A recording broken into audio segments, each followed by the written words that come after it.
Meeting to order on the 24th of January for the Costa Mesa Sanitary District. Will you please stand? And who goes first? Pledge. Hand over your heart and join me in saluting the greatest flag in the world. I pledge allegiance to the flag of the United States of America and to the republic for which it stands, one nation, under God, indivisible, with liberty and justice for all.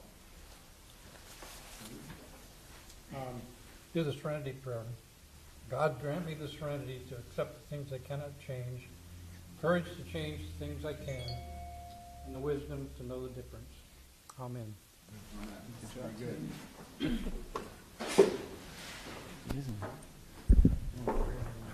Okay, roll call, please. Director Arthur Perry. Here. Director Michael Schaefer. Here. Secretary Arlene Schaefer. Here. Vice President Robert Uten. Here. President James Farron. Present. Thank you. Do we have any announcements or late communications? Yes, Mr. President, we did receive one written communication from Mr. Mosier, and you do have copies of those communications before you. Would you like to address the board at this time, Mr. Mosier?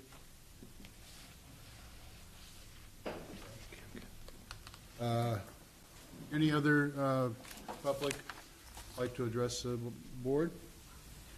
If not, we'll move along. You have Dan. Oh, Dan.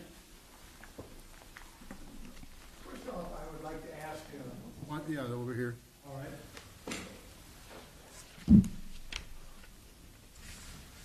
any of the board and any of the audience, did you ever carry a paper as a paper boy? Would you raise your hand? Ah, look at that. Nobody over here on the staff. Oh, there you go, Scott did. Yep. I'm here tonight to talk about jobs of youth. They aren't available anymore. Let me tell you the jobs that I had in youth that paid me money between the ages of 10 and 14 years of age. I shoveled snow off of driveways, got paid for it. I was a babysitter, paid for it. Ran a lemonade stand, got paid for it. Mowed lawns, paid for it. I had 2 different paper routes, 100 customers on each of them. Each of the paper routes were 3,000 miles apart, but I had 2 paper routes. I raked leaves for money. I set pins in a bowling alley for money. Cleaned gutters for money. Transported groceries from stores to women's homes in a wagon for money. I sold a Sunday paper because the paper routes that I had never had a Sunday paper, so I could make arrangements to get a Sunday paper from a major. And during the winter months, I found a holly tree. I made holly wreaths, and I climbed trees to make wreaths of mistletoe. The only jobs that are still available for youth today could be babysitting, could be a lemonade stand. Other than that, these jobs have all dried up due to adults taking over most of it for automation. Now, what I'm going to propose to you tonight is an opportunity for the district to create a job for youth. Jobs that aren't readily available. Now, how does it involve the sanitary district? The automation of our trash cans throughout the city leaves only one thing desirable on the part of homeowners if they had an opportunity and a choice. That is, they don't like to take the trash out to the street, and they don't like to bring the cans back into the property. Young people could do that job. It doesn't require any expertise to do it, and they can do it in the time fashion best for them after school. And if they don't make the collection, at the end of the day, they can get it the next morning. So these are opportunities that none of our youth are doing right now.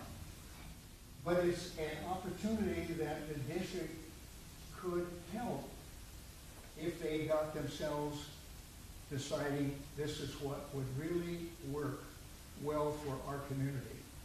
Now, I suggest that those who are going to be involved in doing that, with the permission of the district, because they would be independent contractors.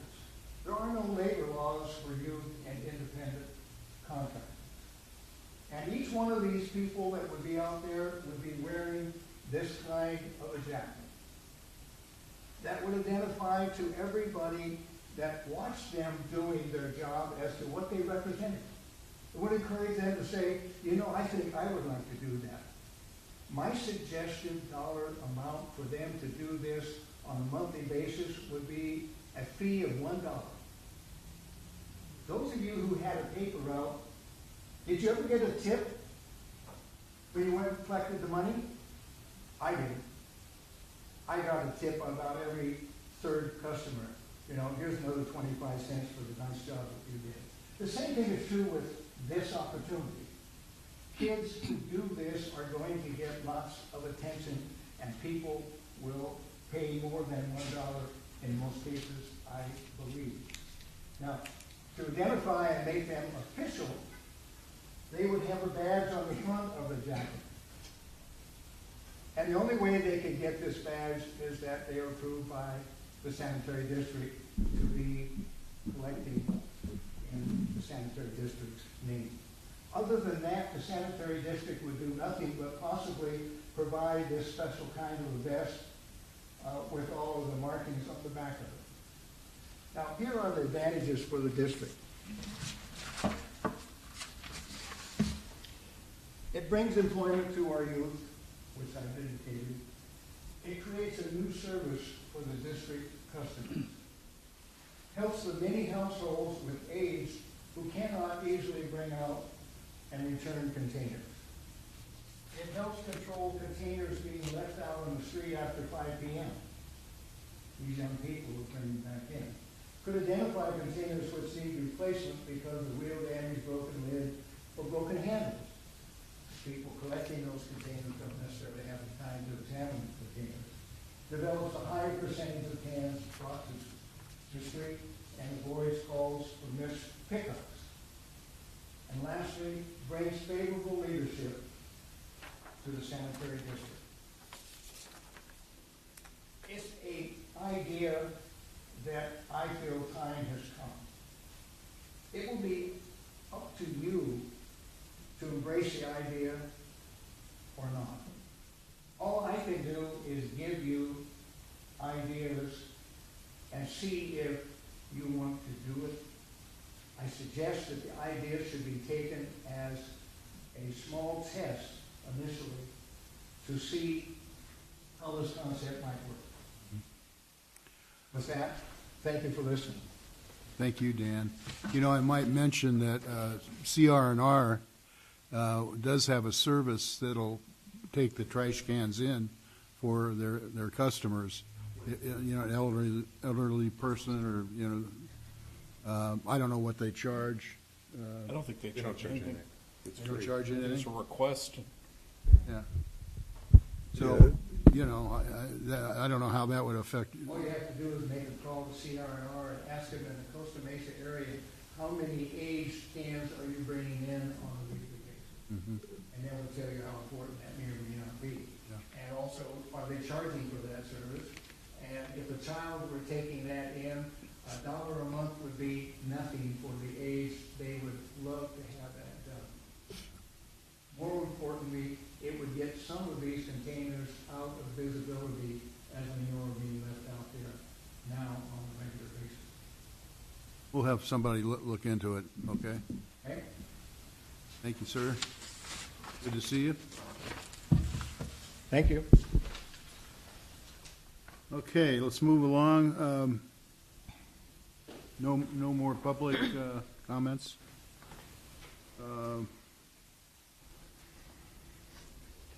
We don't have any ceremonial matters. Consent calendar. Move the consent calendar for approval. Any discussion? Just the comments that Mr. Mosier made on the consent calendar, isn't that correct? Should we look at those, or do you have a response to those, Scott? Yes, those, as far as the minutes, those were corrected. Everything you mentioned, and we did, responding E9, we did respond. I did respond to Mr. Mosier on E9, and then on H1, that's up for discussion when that item comes up. Okay. Then I'll move for approval with the changes made by the staff. Second. Round two. Okay, any further discussion? Exciting here. All those in favor signify by saying aye. Aye. Against? Did we do that twice? We did do that twice. Okay. Really? Yeah, I had moved for approval of the that's consent right. calendar. Sorry about that. So, Okay, so the But consent, I made the motion with the changes. with the changes, okay. yeah. So he had a substitute motion, which would. Right. Okay. Let's see, approve, we have other minutes here, does, study session and, was that approved in the? Okay, yeah, I got you. General managers' reports.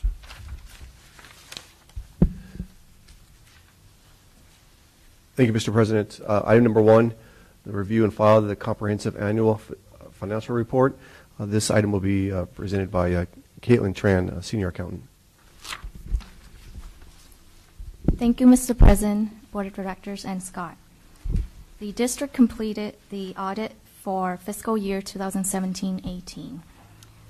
Attached to this report, there are 3 documents.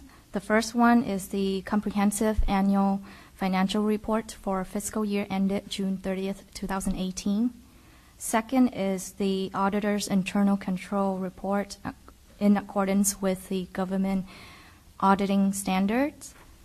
And lastly, the SAS 114, the auditor's required communication for the year ended June 30th, 2018. Today, we have Joshua Calhoun, one of the partners at Tiemann, Ramirez & Smith audit firm. He conducted our audit, and he's here to present the report. It was a challenge during the audit process this year due to having a new audit firm and the absence of the finance manager. However, we did it thanks to staff and Mark Davis. We worked very hard to complete the audit and the financial report. Overall, the district received an unmodified, which is the clean opinion from the audit firm.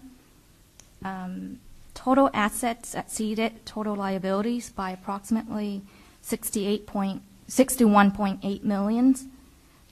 Of that, $17.2 million is unrestricted and available to meet the district ongoing obligations. And now I'll turn over to Mr. Calhoun to present his audit. Good evening. My name is Joshua Calhoun. I'm a partner with Tiemann, Ramirez & Smith. We are your new auditors going into this 2018 fiscal year. I would first like to express our appreciation with working with the district and its finance staff. Appreciative thanks to District Treasurer Mark Davis and Caitlin Tran for their assistance throughout the last phases of the audit. As mentioned, it was a little bit of a challenge with the first year auditor rotation and some staff turnover, but we made it, and we went into, still had the opportunity to submit your CAFR for the GFOA award program. We were engaged to perform a financial statement audit, which is essentially our objective is to develop an opinion on whether your financial statements are in accordance with generally accepted accounting principles. We accomplish this by performing tests of the balances and transactions and other procedures to verify that they are within those standards. We have completed this process, and I'm happy to report that we have issued a unmodified, otherwise known as a clean opinion on the district's financial statements. Within the financial statements, specifically in our audit report, you'll see a particular paragraph deemed a emphasis of matter paragraph.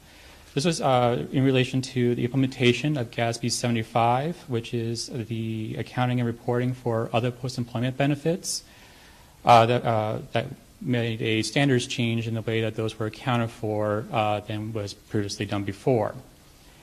This was further changed by the complete change in the note disclosure in Note 7 from the results of the implementation of GASB 75, which changed the evaluation criteria and accounting and reporting for the post-employment benefits. It follows a similar methodologies of the pension standards. Also within the financial statements, the required supplementary information, the schedules in the back, also include 2 new schedules that provide changes within the OPEB. So historically, this 1 year and then 10 years going forward into the future, you're able to see how your OPEB has historically changed over time. In addition to our report on the CAFR, we also issued an internal control report, which is on financial and also on financial compliance. This is required by government auditing standards. Whether there are any issues or not, I'm happy to report that there were no issues of any significance for us to report. The last letter that we issue is the SAS 114 letter, which is a required communication between the auditor and to the governing body. This is an opportunity for us to formally discuss the conduct of the audit with you and letting you know of any significant matters that would require your attention. A lot of the matters in there are general required discussion topics that we are deemed to present to you.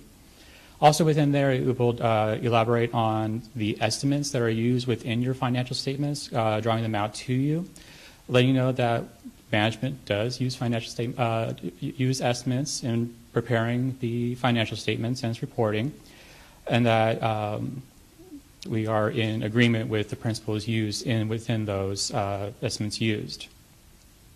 And also there was no problems or issues in conducting the audit. With that, I'd be happy to answer any questions with the board. The board have questions? I do. Thank you, Mr. Calhoun. I might have been looking for something that I shouldn't have been looking for or didn't need to look for or whatever, but last year we completely paid off our unfunded pension liability. Mm-hmm. What effect did that have on our financial position or any of the things that you did in the audit?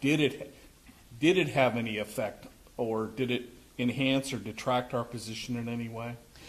Since you are in a cost-sharing plan, and it is a couple of years behind with CalPERS, how it flows up into your financial statements, it'll take about at least 2 years for it to actually show within your financial statements. So by fiscal year 2020, you will actually see the change within the net pension liability. So the actions we took last year are kind of in a neutral position? Correct. Until that hits in a couple of years? Correct, because the evaluation information is based on fiscal year 16 and rolled up into 17. So in next year's audit, we'll see whatever effect that had on our position? Correct. Okay. Thank you. Okay, any other questions? Yes. Do we currently have any unfunded liabilities? Yes, you do. Within the financial statements, it will be separately stated and discussed in Note 6 in detail. Currently, the district's unfunded liability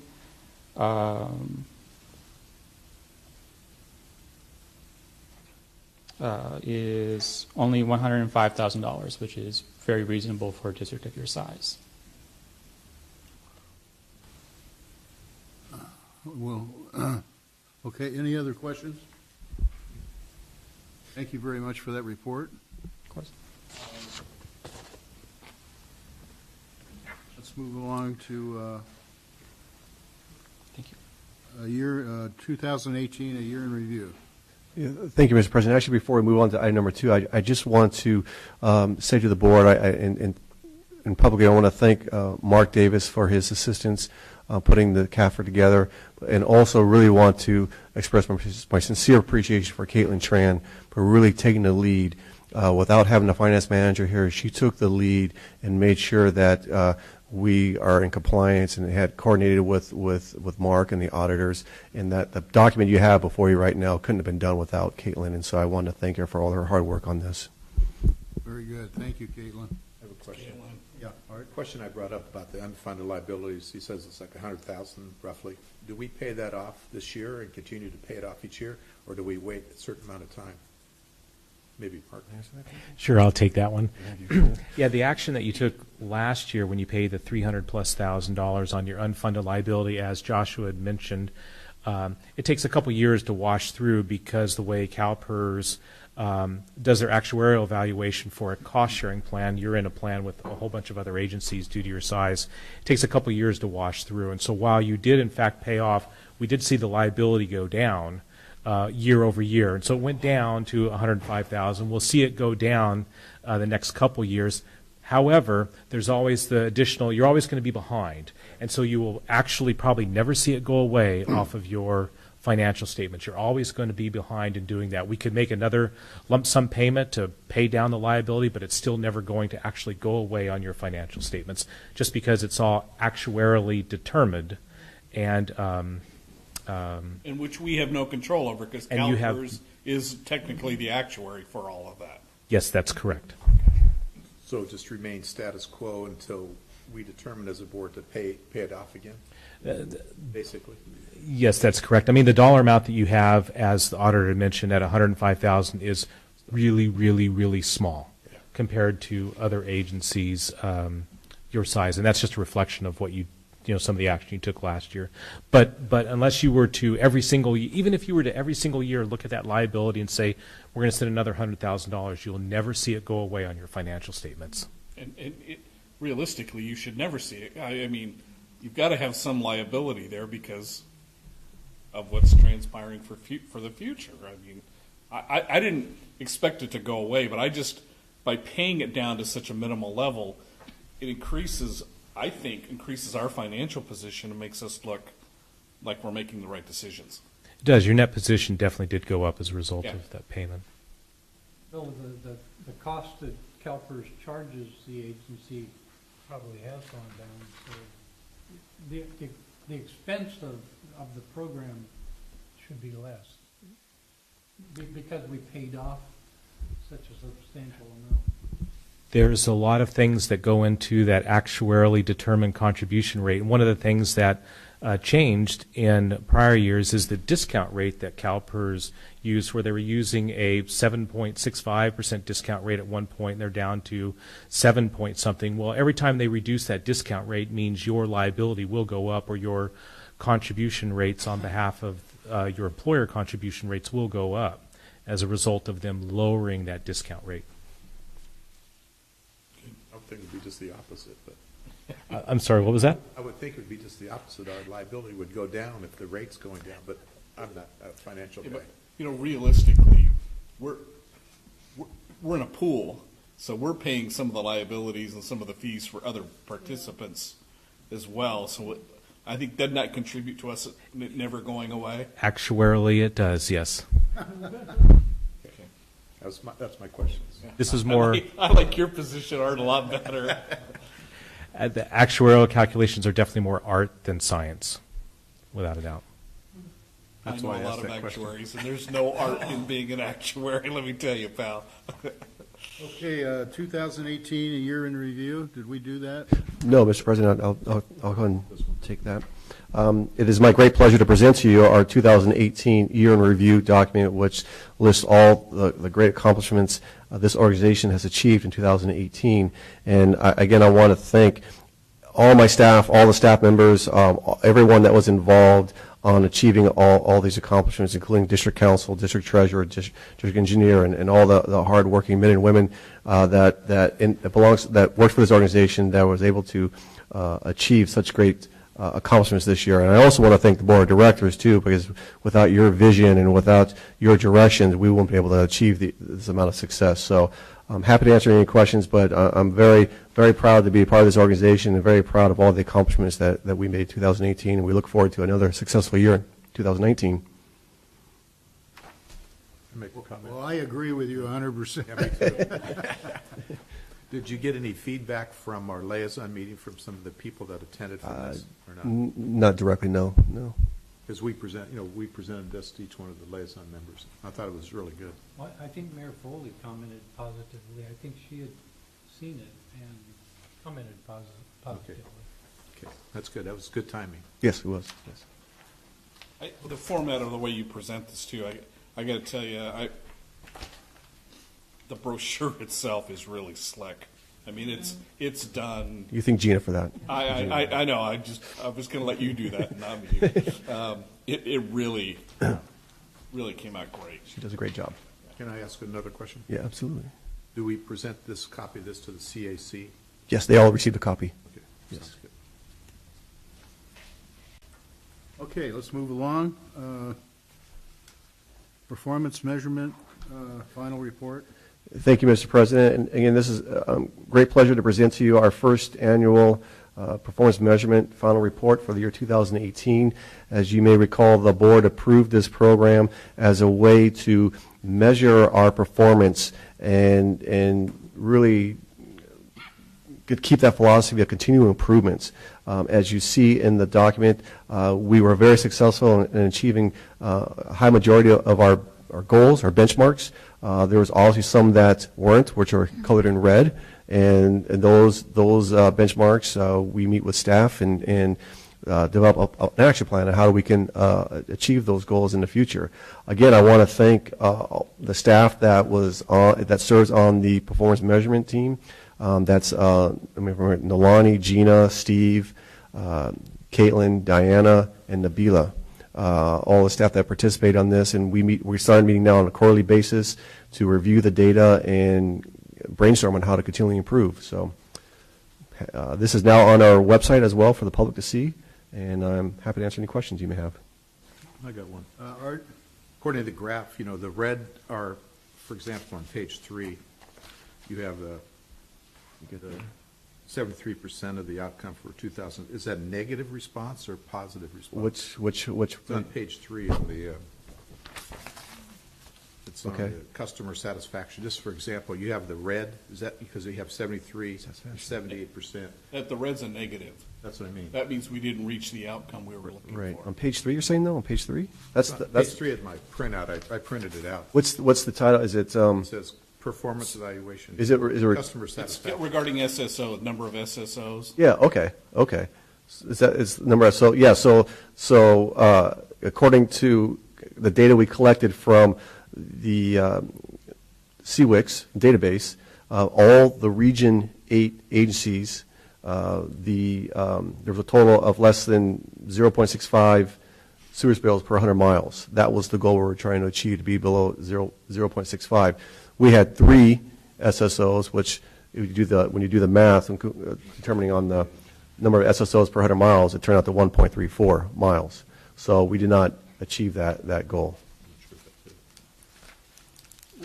Does Region 8, sorry, Jim, does Region 8 include the beach communities? I think it's some, but not all. It has some Riverside cities and San Bernardino agencies in it as well. Region 9 is more South Orange County and San Diego. Region 8 is most of the other parts of Orange County and Inland Empire. We would look a lot better if we were in Region 9 than Region 8, wouldn't we? Honestly, I don't know because I haven't. It was those numbers. I don't. Southwest Water, whoever has the Dana Point Harbor area, they've had a couple. That's where you see the spills. So if we, like I said, if we were in Region 9, our numbers would be skewed more in our favor. Yeah. Right, Bob? Region 8 started in 2002 with Orange County Sand District taking the lead. And the state then adopted those, the same kind of plan in 2006. Yes. And so, the rest of them, Region 9 has fewer years Okay. under their belt. Okay. Basically, the whole state is, owes Orange County Sand District a debt of gratitude for taking on that massive WDR process. Okay, let's move along to receive and file 2015 through 20 strategic plan quarterly update. Thank you, Mr. President. This is your quarterly standard report on our progress being made for our strategic plan. I do want to mention to you that strategic goal 1.8 regarding fats, oil, grease program. I did finally receive the numbers of the total gallons of grease that was dropped off at Orange Coast Recycling Center during the holiday months. So during the holiday months of November, December, the recycling center collected 340 gallons of used cooking grease, and that grease was recycled. That's awful. Yeah, so that was very, very, very good. So I do want to share that with the board. So I'm happy to answer any questions. Now, is that program they have throughout the year? Yeah, it is throughout the year, but we really promote it during the summer, during the holiday months, during November, December, because that's when we assume most people are going to be frying their turkeys. And so that's when we will put our newspapers and our website, social media, and it seems to be catching on. Okay, number 5, budget review. Thank you, Mr. President. Caitlin Tran, Senior Accountant, will be giving this report. Thank you, Mr. President, Board of Directors, and Scott. In front of you is the fiscal year 2018-19 mid-year budget review. As of December 31st, 2018, 41.9% of the solid waste budget has been expended. Staff anticipates a savings of $15,500 by the end of the fiscal year. Personnel account, staff estimates to have a savings of $24,700 due to the vacancies of the finance manager position and the part-time accounting clerk positions. However, legal services is expected to be over budget by $25,000 due to unanticipated events in legal services during the year. Special programs. Overall, staff estimates a savings of $15,000 by the end of the year. Of that, $10,000 is from HHW program.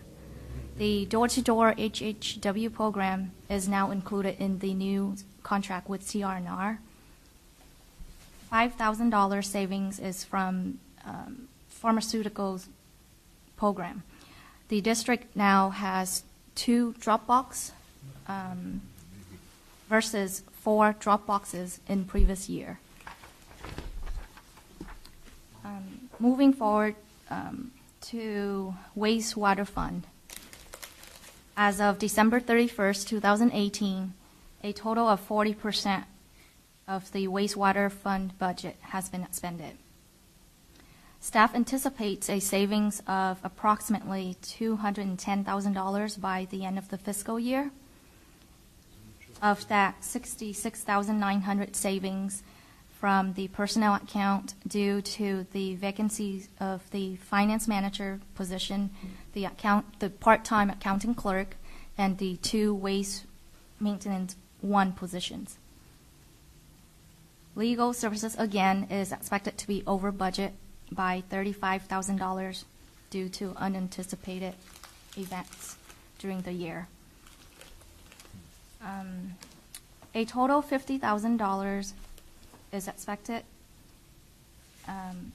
in savings from the engineering services and the plan check inspection accounts due to a decrease in new development during the year. Staff is now certified and to use the camera equipment to televise sewer lines instead of paying outside consultant to perform the work.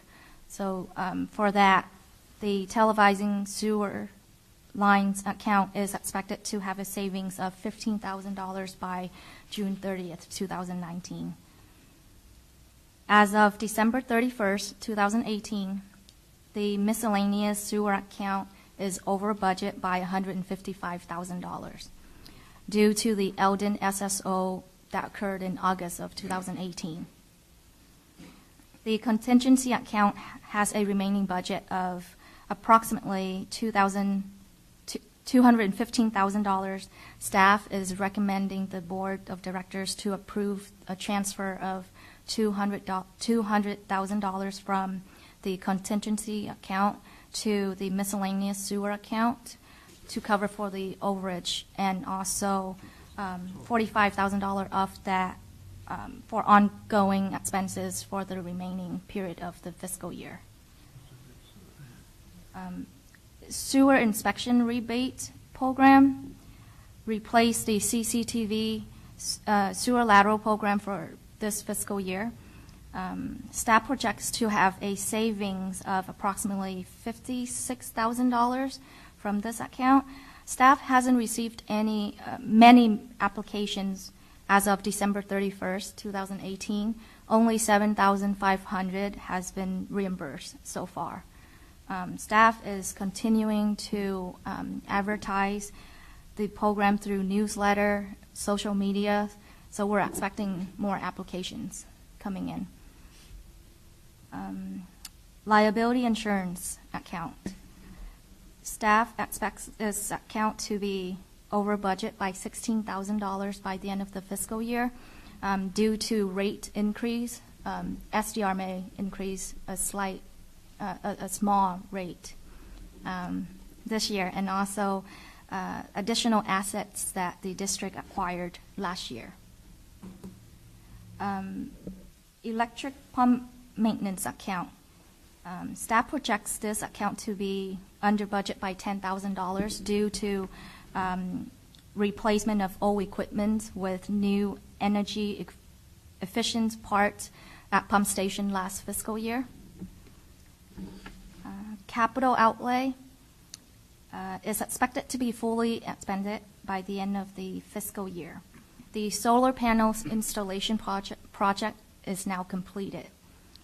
The district is currently in the process of updating computer software, hardware.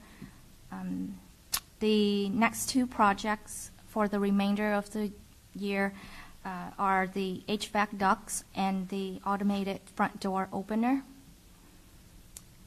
In conclusion, staff is recommending the Board of Directors to approve the budget transfer to receive and file this report. And I'm happy to answer any questions you may have. Anyone? Art? Got one. This is for Scott, basically. Should we consider going back to the old sewer lateral program versus the one we currently have because of the non-participation? I think we just need to step up our community outreach on the program. The previous SLAP program, it was very labor intensive on staff, extremely labor intensive. So I think the reason why we're just not getting a lot of participation is just we need to do some more PR out there. So I've had a number of people ask if we were still doing that program. Yeah. I tell them no. Yeah, right. But our response has been pretty low. Right. It seems like when we put stuff in a newsletter, it picks up. So I think the newsletter just went out just recently, didn't it? I don't know if we had anything in the newsletter. I think the name needs to be changed to sewer lateral inspection, because I think sewer inspection is not explanatory of what the program intends or hopes to do. Basically, when people think of sewers, they think of the main line sewers. And I think they're confused that, and they expect us to be taking care of them. Sure. What we're hoping to do is provide some relief for the sewer laterals. So, which are the the line coming out of the homes. So you're suggesting we call it the sewer lateral inspection? Yes, I think That's that would be. a pretty good idea. I think that would be more explanatory to when you put it in the newsletter. If you say sewer inspection, Got it. and then even though you give the verbiage for what the program is intended, they don't read it because They think we're doing the sewer. Okay. So we're gonna go from slap to slip. Jim, I'd agree. Well, I wouldn't use, I wouldn't use that, I wouldn't use the acronym. Jim, I have a question.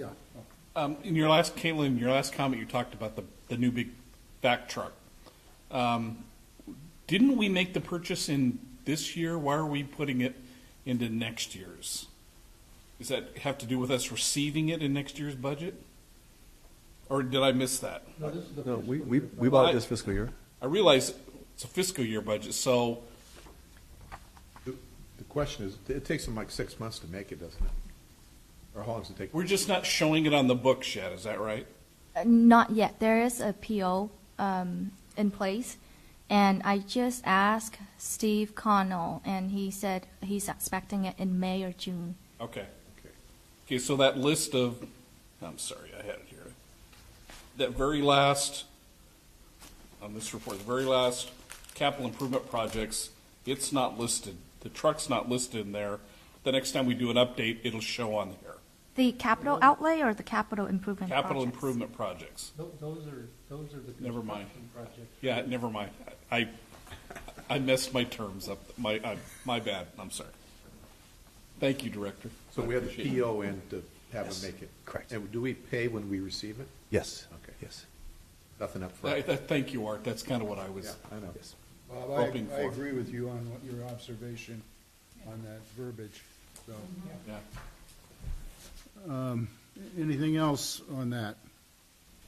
I'll move the reallocation of the 200,000 that was suggested by staff. Second? Is that 200 or 215? It's It 200. says 200, right? 200. 200, okay. Yes. It's been moved and seconded. Any further discussion? All those in favor signify by saying aye. Aye. Opposed? Motion carries. Number 6, discuss preliminary budget calendar for the 2019 through 2021 biennial budget. Thank you, Mr. President. Caitlin Tran will be giving this report. Thank you. In front of you is the preliminary budget calendar for the 2019 through 2021 biennial budget. This schedule is similar to the one we used at last budget process, except for we added 2 meetings with the CAC, one in April and one in May. Staff is recommending the target dates, and I'm open for any recommendations. Just a quick question. Have we changed because they're meeting every other month now. Do you already reflect that in this? The CAC I'm talking about. Yeah, the CAC will receive the documents on March 27th, and then they will have a discussion with them in May. So that's when we'll get all their comments back in May. We'll present it to them in May, and we'll get their comments, and then we'll share those comments with the board. Anybody else have a question? So will this year's budget reflect the trash rate increases? Yes, yes, it will. So we'll get a chance to talk about that. Yes. Okay, thank you. Move along. Number 7, Citizens Advisory Committee, January 9th, 2019. Thank you, Mr. President. Just as an overview of the Citizens Advisory Committee meeting that was held on January 9th, just 2 items worth of note. One, there was a lively discussion about the solid waste rate study. That meeting was the first public meeting where staff presented a proposed solid waste rate increase. We did receive some very good comments from the CAC, and so staff is taking it back to the drawing board and will presenting a suggestion to the public on January 30th, which will be our first town hall meeting next week. Also, the committee approved revising their meeting schedules. Instead of meeting monthly, they will meet quarterly, they'll meet bi-monthly. So that was supposed to start in March, but because we already established a solid waste rate meeting schedule, we are going to have a meeting for the CAC on February February 13th. So they'll hear the comments. We'll share with the CAC the comments received from the public at the January 30th town hall meeting, and then we're also going to share with the CAC some recommendations that we're making after we heard comments from the CAC, and then we'll bring that back to you later in the month. So. Okay, very good. Any other questions? Just one on that. On that discussion of the carts, how the CAC thinks that we should be charging, or at least there was some talk about charging more for a 90-gallon cart as opposed to the 35-gallon cart. The variable rates, yes. Do we have any idea from CR&R what the the difference is? Is that possible? Well, and that kind of goes into our plan. We don't have a lot of confidence in the inventory out there, who owns or who has what as far as cart sizes. So Nabila and I are drafting up a plan to inventory those carts, and it's going to be the hard way. She's got some contacts out in Cal State Fullerton. We'll hire a bunch of interns, and we're going to go out there and walk in the streets and start. This was a 90-gallon. This is a 65-gallon. It's sometimes people don't put all of their carts out. I thought about that because. It's probably a small percentage of those people, and I'm not worried if they have a third or fourth cart. What I'm really worried right now is the size of the carts. The third cart is just it's not a lot of revenues we generate on third carts. We're not really concerned about that right now, or how many they have. What we're concerned about is the size, because that's going to be what we put on the assessment roll. So we want to make sure that's as accurate as possible. I'm just really surprised that CR&R doesn't have. They have to have some kind of orders. Or some kind of. They have some data. They have some data, but it's just not a foolproof. Let's put it that way. They have some data that's good, and we can rely on that. It's just not foolproof. Yeah, I'm not sure whether people have a big one or a smaller one. There's a big difference. I mean, if they have a smaller one, that just means they're going to stuff them fuller than they would a big one. We'll see. I will see. We've known there's other cities that have variable rates. I've not heard of any of that happening. Yeah. So it's if we do go the variable rates.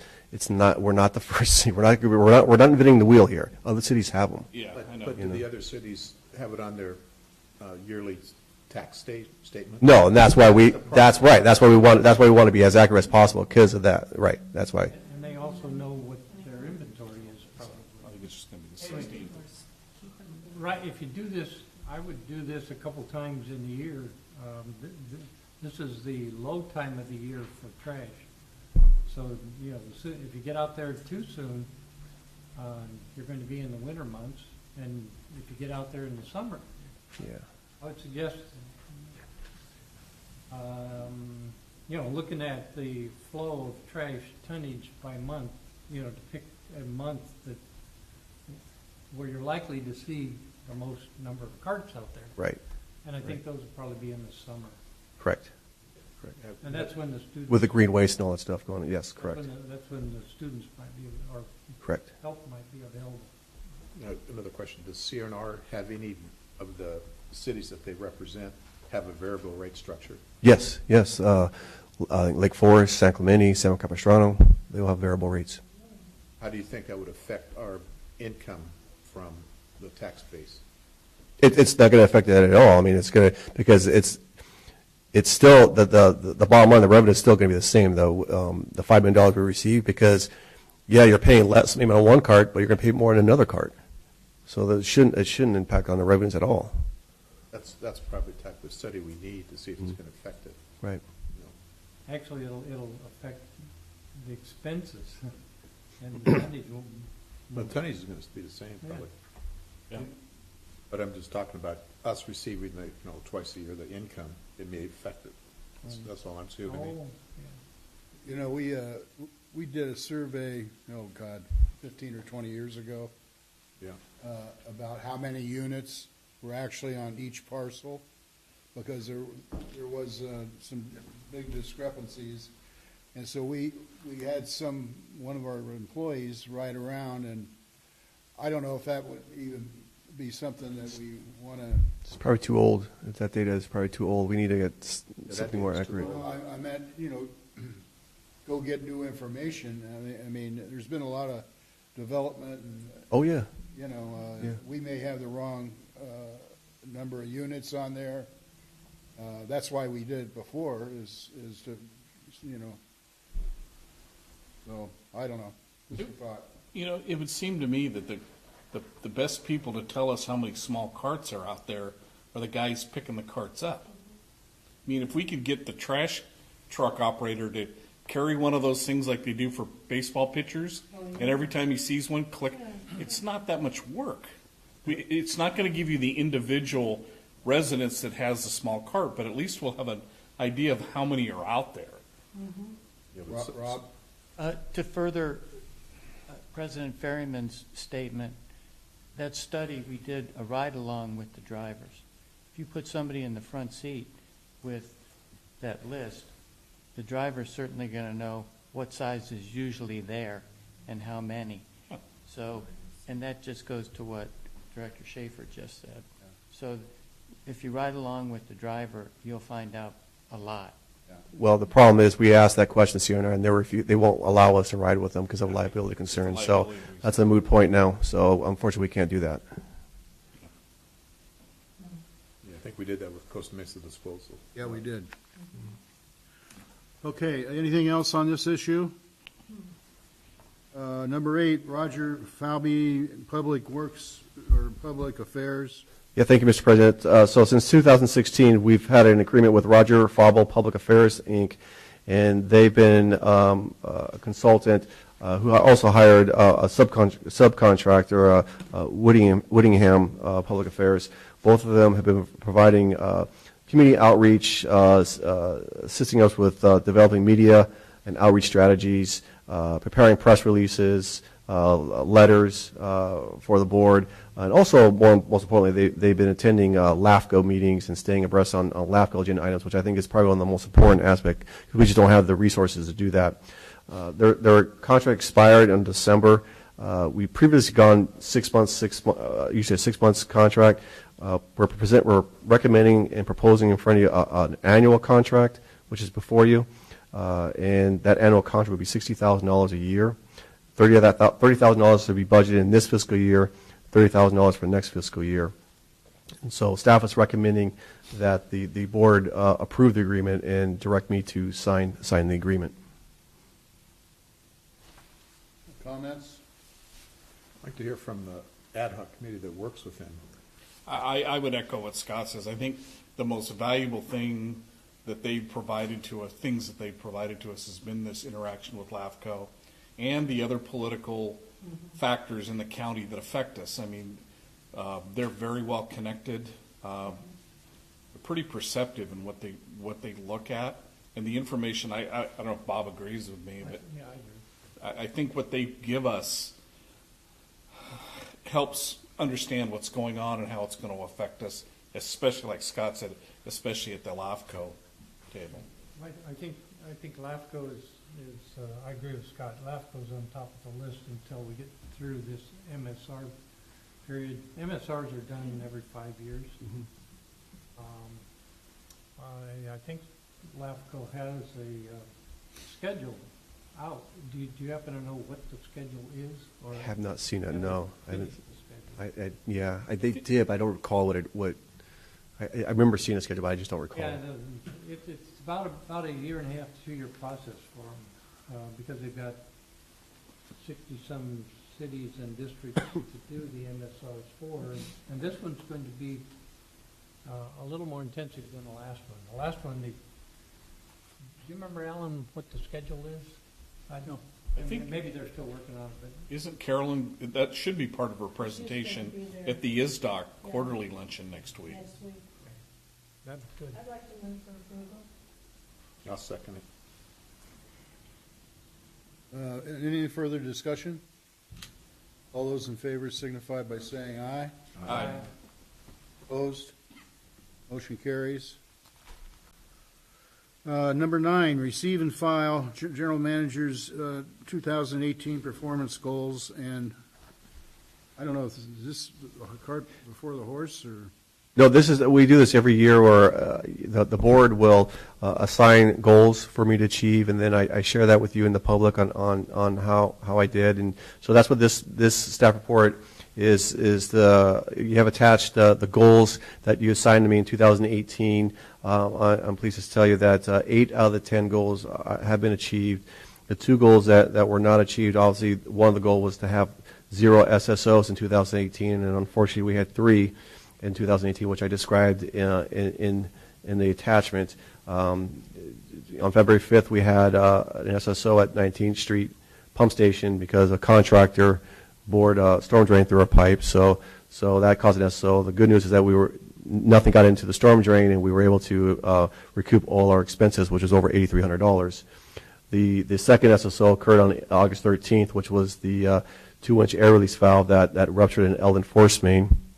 And then we had another one on December 13th where someone illegally disposed a banner in the wastewater system that caused a backup on Bristol Street. So, the good news is those SSOs weren't due to neglect of cleaning the system or neglect of maintaining our pump stations. Just sometimes these happen. The second goal that was not achieved was in putting into our GIS different trash cart sizes. And again, that's what we just talked about earlier about the inventory. That will also, what we envision with the interns will hopefully we can get approved by EEC, where once they start collecting this data, we can input in the GIS. So now when we pull up a property, we'll know what cart sizes they have. We'll have all the information we need, the assessments, the cart sizes. It'd be a really good tool to have. So that's what we'll be working on for next year are the cart sizes. So the recommendation is to just receive and file the 2008 performance goals, and then direct President Fairman to meet with me to negotiate my performance goals and compensation for 2019. I think, Mr. President, I think your point is correct that the cart before the horse part is we just need to change the word to discuss performance goals and compensation, because the board has to give authority to negotiate, and you do that in closed session. That hasn't happened yet, so I think that part's correct. We just need to change one word in the recommended action, and that's to discuss. Okay. So when do we do the performance goals, us setting up the goals for next year? Well, I think the president meets with Scott, and they talk about goals, because I think the president comes up with some tentative goals, and then he would express his interest in compensation, and then you'd meet closed session, and then you'd discuss it, and then you'd give Jim authority to You and I can negotiate. schedule a session. Yes. Question, but that's okay. Okay. Is that an action item we need to? No action right now. No. Everything's received and filed? Yes. Yes. Is it clear? I mean, I agree with Alan. Negotiate's the wrong word. We need to put discuss. Does that become part of the minutes now? Yes. Okay. Okay. Well, we're going to go with that being in the minutes. That we changed it Right. to discuss. Right. It does say direct the director, President Ferryman, to meet with the general manager, so to the extent that requires an action, you might want to vote on it. Okay, then I'll move that President Ferryman meet with the general manager to discuss his 2019 goals and compensation. I'll second it. Moved and seconded. Any further discussion?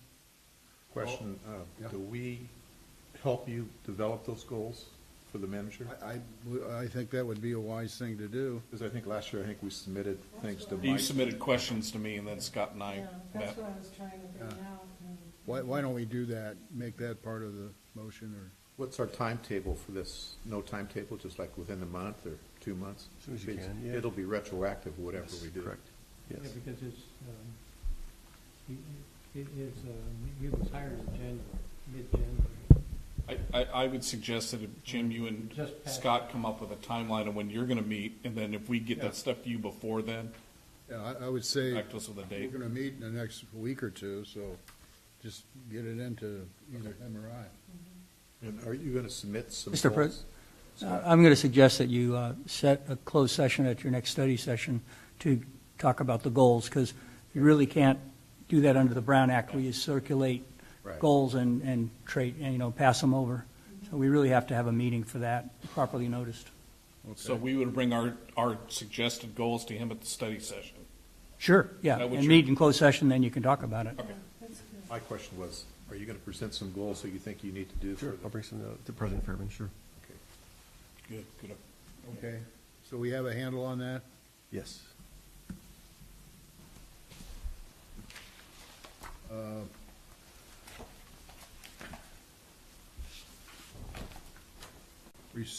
Engineers report.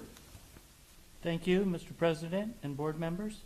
Item 1, receive and file monthly CIP report. Be happy to answer any questions, if there are any. Any questions for Rob? Pretty extensive. Okay, thank you, Rob. All right, thank you. One item of note, pre-construction meeting next week for Canyon Pump Station and Force Main. So we'll be all over, the next thing we're going to be out there is all over Canyon Drive. And we're out there on Phase 11 also, little manhole work and cleaning. Okay, item 2, President Pump Station, alternative 4. I'm going to move to the podium, and Nolani will bring up the attachments. And we did have a staff report also.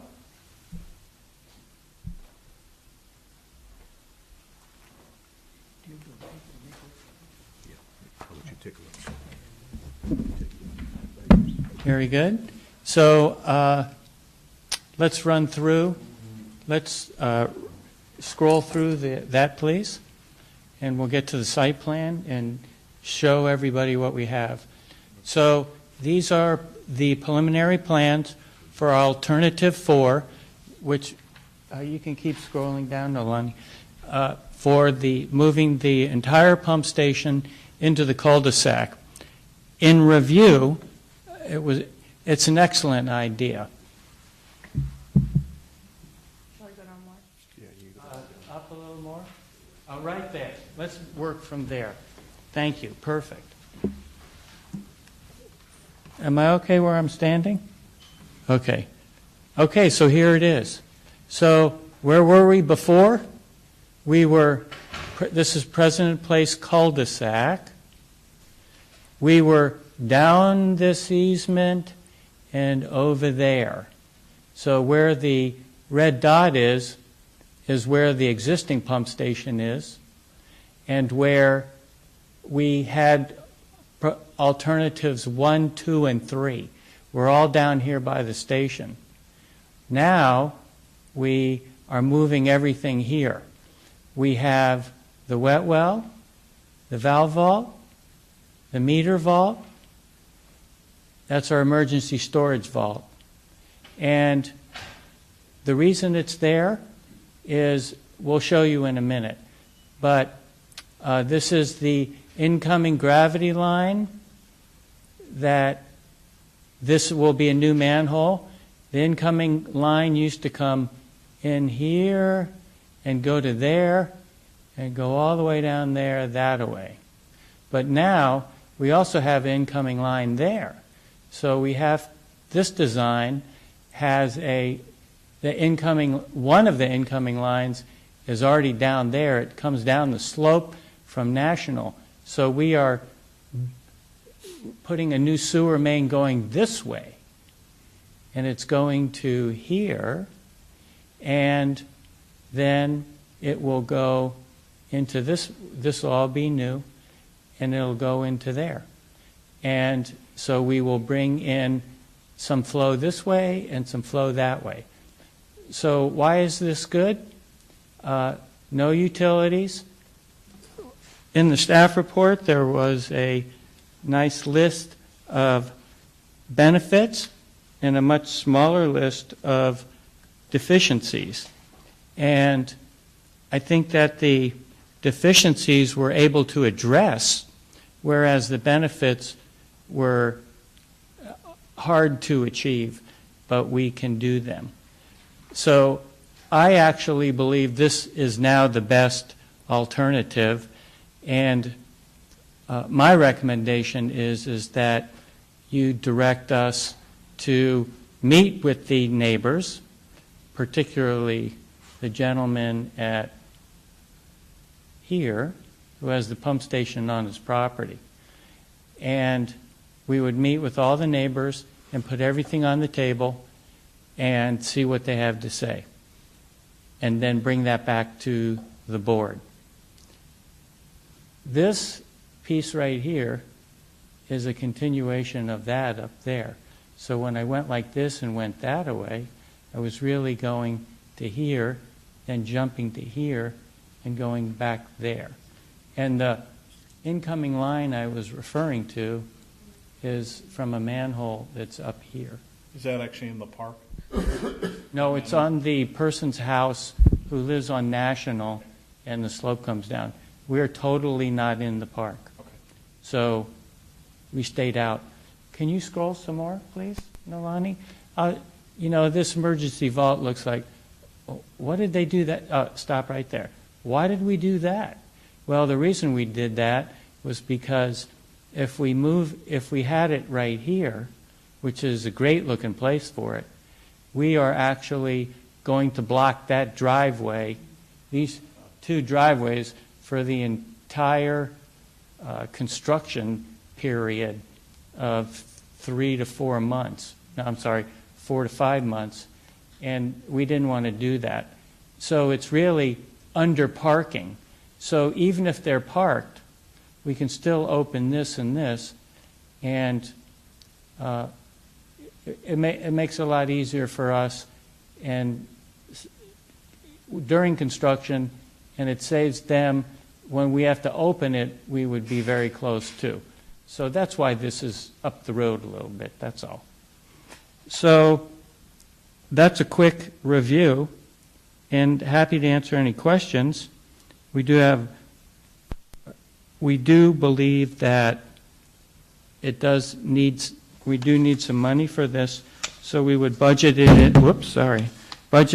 the next fiscal year and do it then.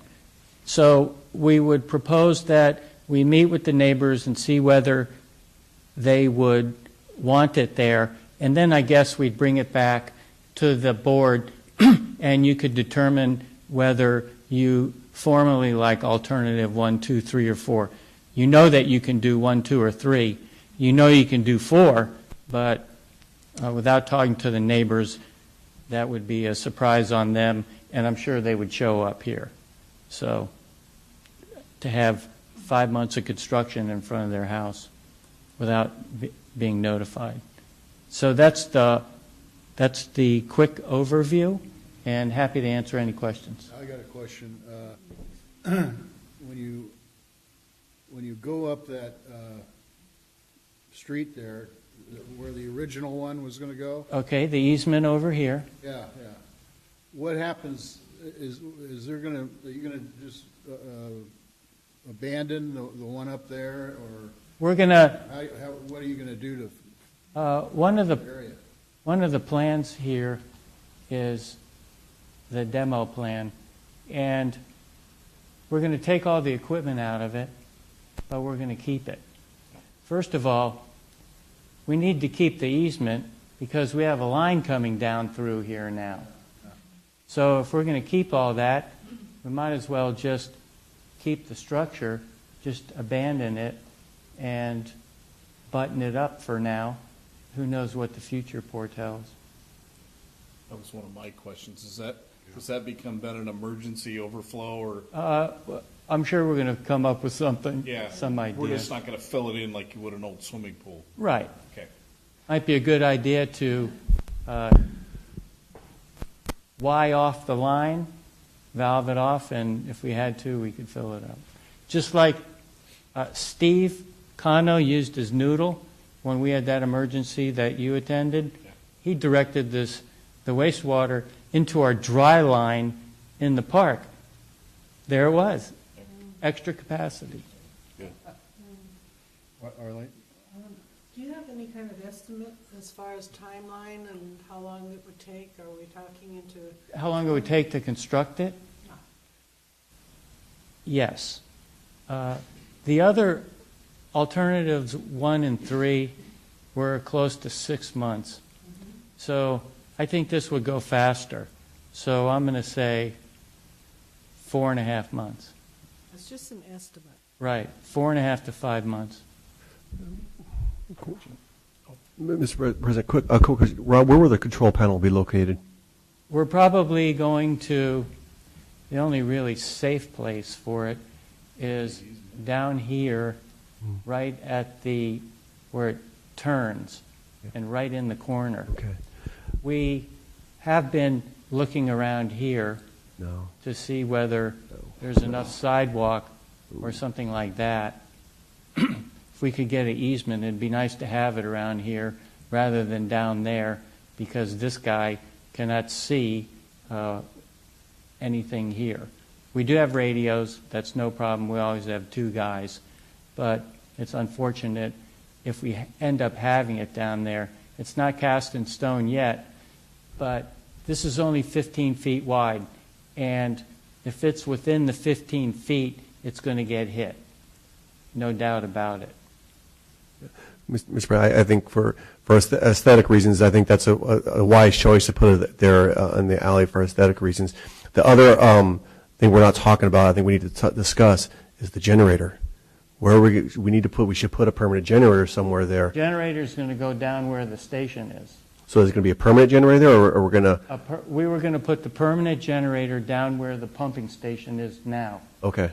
so that it is out of the way. It'll turn on automatically when the power goes off? It'd be just like Adams Perfect. or Eldon with its system, or Victoria, automatic on.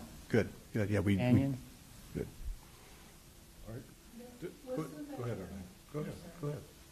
Wasn't one of the neighbors going to have a wedding and didn't want to do anything that? Yeah, his wedding will be over by the time we start construction. Coming up. It's coming His- up.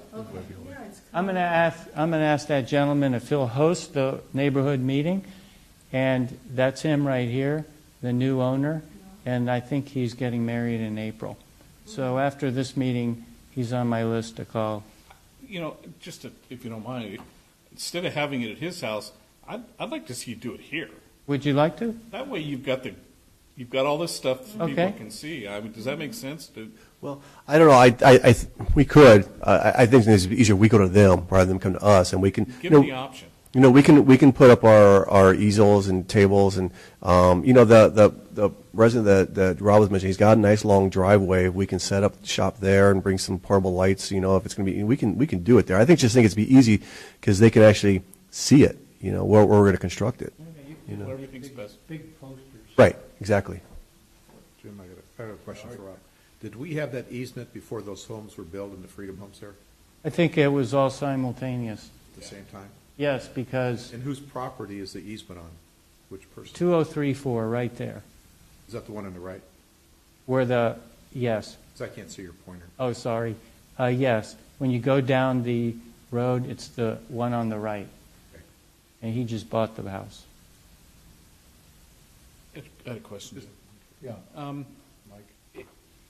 Was it my imagination, or is the cul-de-sac from an elevation standpoint, is it a little bit lower than the houses? That's a great question. It's actually a little higher.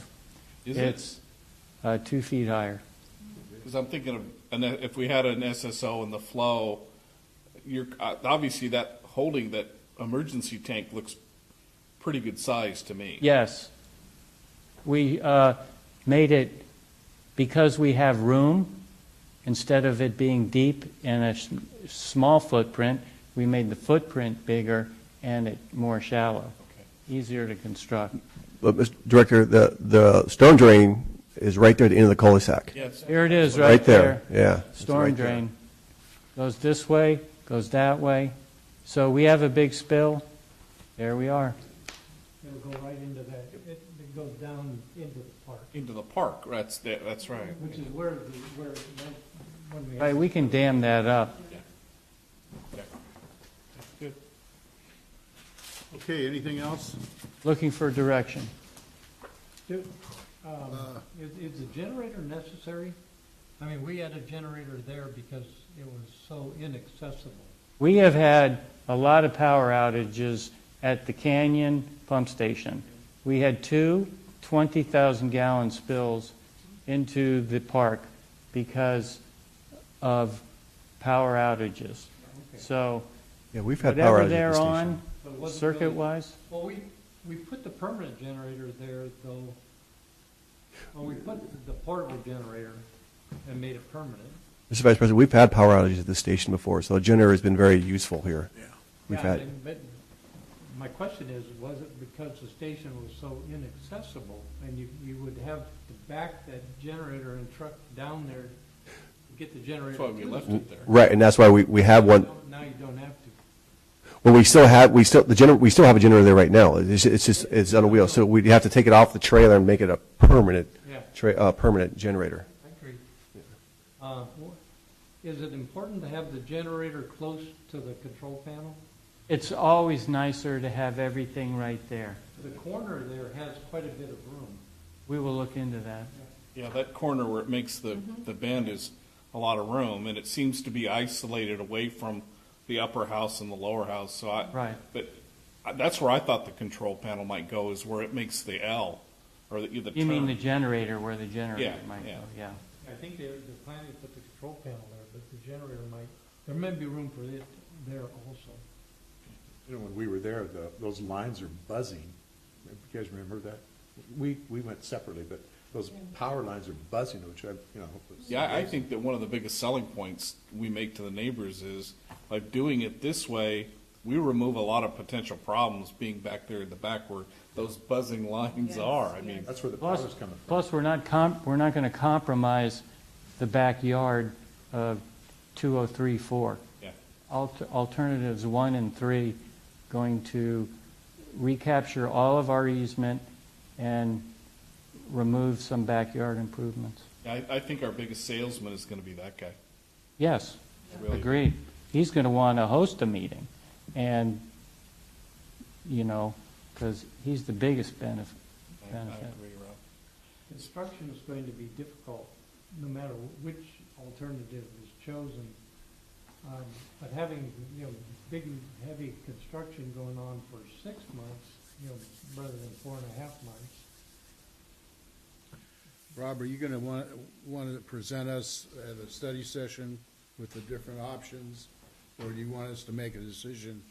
I'm asking you to have me and staff do a neighborhood presentation to see if they would be acceptable to this, unless you want to make a decision beforehand. I mean, think it's smart I don't You think, need to get yeah. get those neighbors in here, let them. I think if we get their feedback and then come present all 4 options to you, Oh, that's great, yeah. that's kind of the plan. So what I'm recommending is you direct staff to do neighborhood meetings to see how the neighborhood would react to alternative 4. Do I hear a motion? Also move. Second. Well, you're going to be on that committee with the staff, right? Yes. Oh, yeah. Anything else, Scott, with that? That's good. Been moved and seconded. Any further discussion? All those in favor signify by saying aye. Aye. Opposed? Motion carries. Very good, thank you. I would suggest you take a picture of the Avamore station or one of the other stations that's in the cul-de-sac, so, they can see the finished product. Right, good point. See how it's all underground. Number 3, Canyon. That is a recommendation to award the project as explained in there. Move approval? Second, oh, Third. Any discussion? just the way you laid out the report was easy to understand and well done, I thought. Thank you. All those in favor signify by saying aye. Aye. Opposed? Motion carries. Thank you, Rob. Thank you for that. Can I ask Rob a question? It's just a, Yeah. I live on California Street, and for the last couple of days, OCSD, and maybe OCSD has been working on the manholes all the way down California Street. I don't know if they're cleaning the line, but I've noticed that the manholes where they've opened them up and they're redoing around the. Well, man- yeah, is that that could be- just a maintenance thing that they're doing? It might be. Are they bolt-down manholes? They may be. Don't know. I think on the interceptor sewers, they are. They own those sewer lines. Yeah, they have sewer lines going through there. It goes down California and then goes under Alaska. It might just be their cleaning schedule, or But they had actually they had taken out, the area around the manhole cover, the curb or curtain or whatever you call it. they're just like us. They have to get into the manholes to clean. Okay. Yeah. Thank you. They own those. Let's move along. Treasurer's report. Excuse me, Mr. President, just clarification on that last item. On the motion to award it to the bidder as outlined in the staff report. Just want to make sure that it includes also the contingency and also the budget adjustment that we're recommending as well. Yes. I believe it. That was the intent. Yeah. And I agree. Second, I'll make that change. Yeah, that's correct. That was an assumption that you all read the staff report. You doubting we don't? No. That's why I didn't go into it. Thanks for asking, Mark. He's a diplomat. Okay, Mark? Treasurer's report, sure. Thank you, Mr. President. Board members, this is your quarterly review of the investment report of the district. At the federal level, this is day 30. We're just finishing day 34 of the government shutdown, coming up on the second month that employees will not be receiving paychecks. What this has done and how it trickles down to your investment report is with the shutdown, all of the key financial data and the key economic data is not released. They're not doing any work on that, so that's all been postponed. That's caused economists to have a little bit more pessimistic outlook on the economy and in setting GDP. The Fed is meeting next week, and because they are very data-driven in them making decisions, the general consensus is that there will probably be no move in interest rates next week, just because there's no data in which they can make base decisions on. Bringing that down to your investment report, the portfolio of the district as of December 31 was earning 1.930%. On a duration of 1.61 years, a little more than a year and a half. With the end of the last calendar year, you got your first allocations, larger allocations of your annual assessments, and so our cash position in the short-term area increased. We had 38.2% of the portfolio matured in under a year. We do anticipate that's going to change as we move on out, that we'll invest some of that out in a little bit longer term. We did make one purchase during the month of December. We bought a negotiable certificate of deposit through Texas Capital Bank, $135,000. It was a one-year certificate of deposit, one-year negotiable certificate of deposit at a rate of 2.75%. That concludes my report this month. I'm happy to answer any questions you may have. Questions? Good. Thank you. Okay. Thank you. Okay. Attorney's report. Thank you, Mr. President. Good evening. Before you tonight is a new version of the proposed purchasing ordinance that was pulled from the agenda last month. The new version proposes to implement the new state authority for increased contract awards without bidding or with modified bidding procedure as set forth in the Public Works bidding statutes. Basically, there are three tiers. $60,000 or under is the direct bidding, meaning you obtain quotes. $200,000 or less requires informal bids, meaning you get bids from qualified contractors from trade journals or on lists established in accordance with the state law. Over $200,000 is basically your formal bidding, which requires the notice, newspaper publish, and the regular agenda processing. Layered on those three tiers is a general no bid requirement for jobs of under $5,000. The ordinance was organized so that the three thresholds were maintained separately so that it would more or less mirror state law. The $5,000 no bid authority was stated separately so the three tiers would be preserved to reflect the state law. Since this only applied in state law to public works jobs, And since the district has wide authority for other types of contract awards, we propose to you that all the contract authority utilize these three thresholds.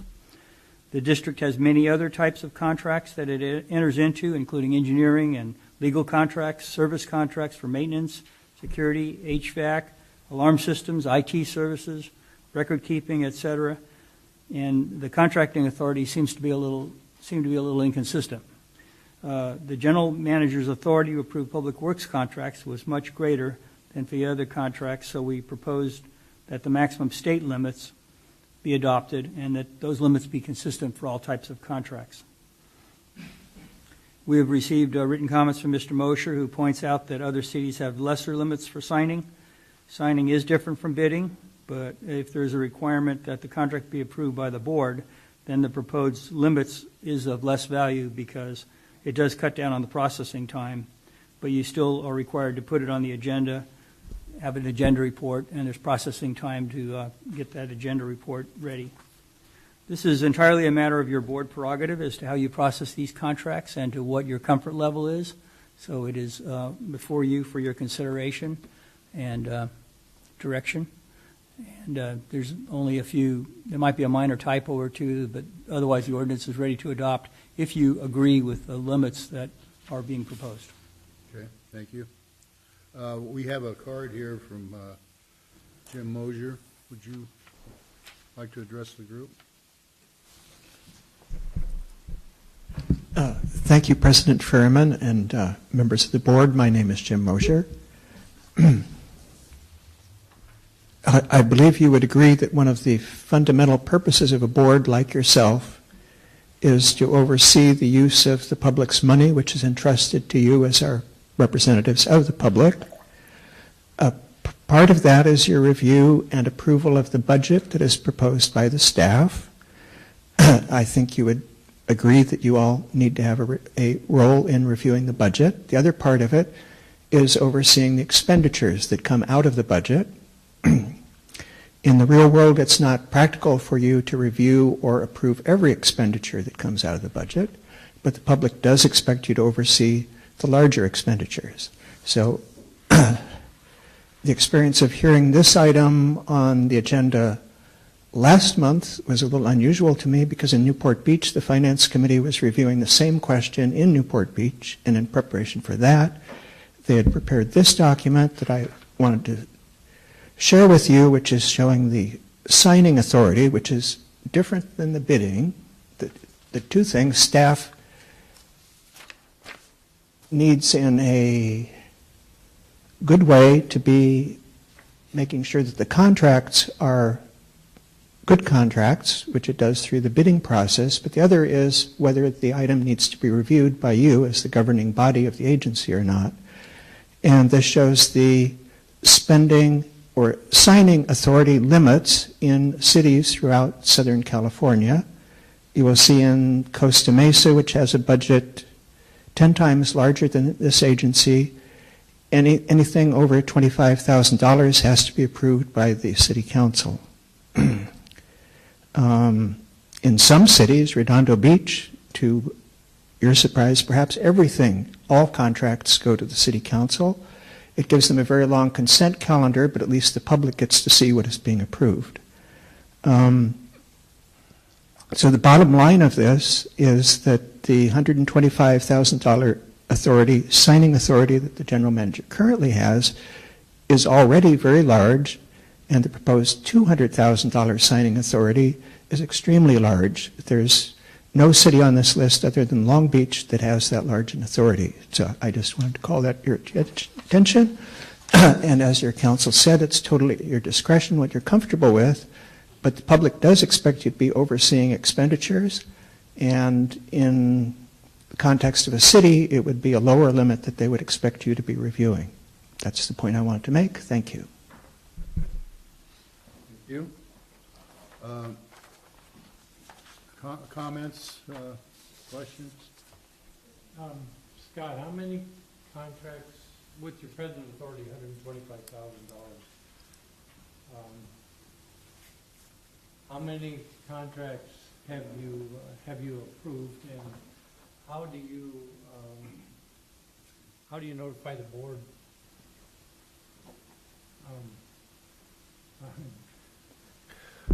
Well, usually, I don't know off the top of my head how many contracts I have signed at less than $125,000. I can get that back to you. But as you know, I do try my best to inform you of contracts that have been awarded through my weekly updates when I give to you.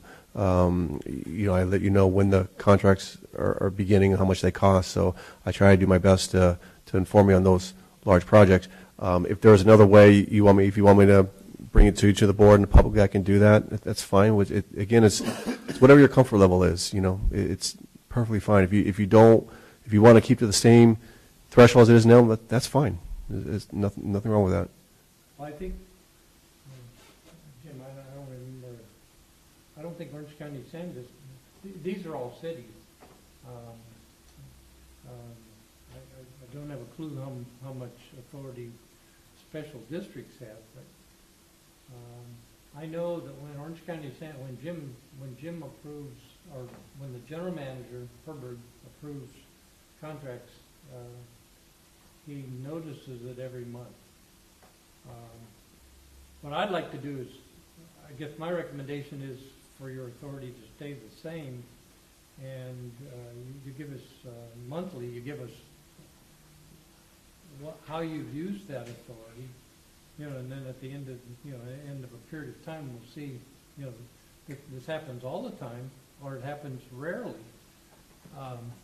It would save staff a little, a certain amount of work by not having to do the agenda reports. But, I follow these capital improvement things pretty closely, or the projects, and we have them in the budget, and we have a master plan, and the master plan we don't have a master plan right now. So it's hard to follow them. I think $125,000 is sufficient authority, and until you can show me, that this comes up often, Sure. and it's a huge impediment to staff. Not to have increased authority. Yeah. Even though the state allows it, and my suspicion is, none of the cities, hardly any of the cities allow it. Yeah, no, I'd be happy to give you a monthly report of the contract I signed for that month. If you would, please. By all means, sure. I'll put that as part of the agenda, and the public can see it too. Okay. I'm going to detract from you a little bit. Thank you for that chart. I mean, I had never seen that before, and I'm absolutely, the city of Redondo Beach, every contract, and even being a former city council member, I got to tell you, I didn't realize the threshold in Costa Mesa was so low. I just didn't. I don't have any problem going to the 200,000. I think that with the costs of projects, with the way inflation has carried things, I don't have any problem going to the 200,000. If the state says that that's what they're going to do, I think we could go along with the same program. I will also say that in defense of us spending public funds, I don't think too many things happen in this district. I don't think too many dollars are spent in this district that this board isn't aware of. I mean, I'm very comfortable with, that man wouldn't be sitting there if I didn't have confidence in him that he would spend the money in the best interest of the public. Yeah. So I don't, whichever way this goes is fine, but I don't have any problem with going to 200,000 because it allows a lot more flexibility and saves a lot of staff time in my mind by increasing that authority. Well, I think it saves some staff time, or it would save some staff time if ever there was something that cost between 125 and 200. Sure. I mean, Sure. we've already got $125,000 worth of authority. I appreciate you bringing up, and I do like the idea of no matter what threshold we go with, that we get some kind of monthly report. I mean, that's easy. You're going to do that anyway. I mean, he's going to have a list of them anyway, so I like that suggestion. I think it's just a matter of how it's taken by the voters that maybe are ignorant of some of the ways that we operate. I'm with you. I mean, I totally trust our general manager, and But I don't think it's a matter of that, it's a matter of perception. And I think, you know, if we backed off a little bit, it wouldn't hurt anybody. It wouldn't really slow down any of the business that we conduct here, in my opinion. Art? Back to Bob's first question, I'd like to see, maybe at a study session, next study session, how many things you've approved at 125. I mean, if it's only a few, you know, I'd like to see if you could present that to us at a study session, and we could wait 1 month to make a decision. Yeah. That's just a thought, just because if it's only, I don't think there's that many, really. No, that's fine. Would you guys agree, you know, that Scott come back to us with at the study session to see what it really looks like? Everybody, Yeah. okay. Do we need a motion for that, or just? No, I think I have direction. I have the direction, sure. Well, we do need a motion to continue the item to a later session. I mean, we're calling for a vote now, so if we just let it go, the public's going to say, why didn't you vote on this? Yeah. So I will move that we continue adoption or discussion on ordinance number 124 until more information is brought back by the general manager on. I'll second the motion. Okay. Scott, does that make sense? Yes. Been moved and seconded. Any further discussion? All those in favor signify by saying aye. Aye. Opposed? Motion carries.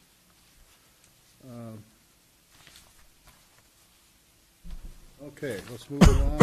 Before we leave the attorney, Alan, you sent us your office sent us a email yesterday about some of the new laws and some of the. I would like, that was very interesting to me, and I'd like to have some more discussion. In fact, I think I responded to your email, and there were a couple, and I didn't bring them with me, but there's a couple of items that were there that I'd like some more clarification on. Do you Sure. want me to send you a note or send Yeah, that'd be great. Scott a note so that Sure. we can discuss those at a study session maybe? Sure. Okay. They're not all new. Some of them are just added or new emphasis on them, but yeah, I'd be happy to elaborate. There was one, I think it was the one about compensation that was kind of strange. I don't know. I'll look at my notes back at the office again. Okay. Okay, thank you, Jim. Okay.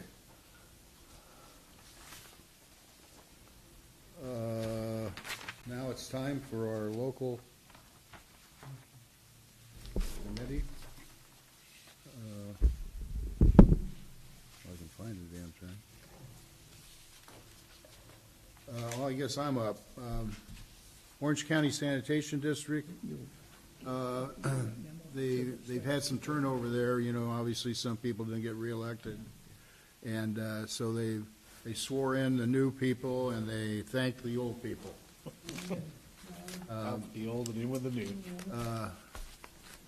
John Withers is going to be the new vice chairman. I think I mentioned that before. And Dave Sawyer is he's going to be the chair, but he's also the head guy for the NWR, or the National, let's see. Yeah. That's all I had. A number of us went to the Waco meeting, and a number of years ago, there was a huge water bond issue. I think it was 12 or 13, a lot of, very large. And it was broken down into 4 or 5 different projects. So the Waco, a fellow came and reported on a $2.7 billion part of that budget, which is basically for water storage. So there was a commission formed, and I don't remember how many members there were on it. They followed the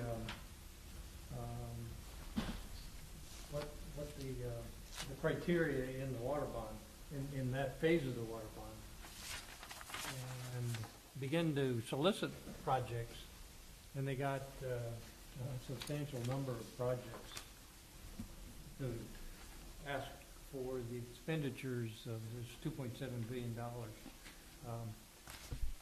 I think there were 6 projects that made their cut, and he reported on those, and the one that I remember is IEUA. I think they had asked for $200 million to do water storage, groundwater storage. So it didn't mean it had to be a dam built or something. It was just a different means of storing water or recycling water, saving water. So they're in the process of figuring out how to. Well, they've narrowed down 5 or 6 projects that they're willing to fund, and they're under the $2.7 billion. If a project goes along and it is not funded by the agency, it'll drop out, and I think that money then will probably go back into the state coffer someplace. It won't necessarily be made available for more projects. So that committee's got quite a little bit of more work to do.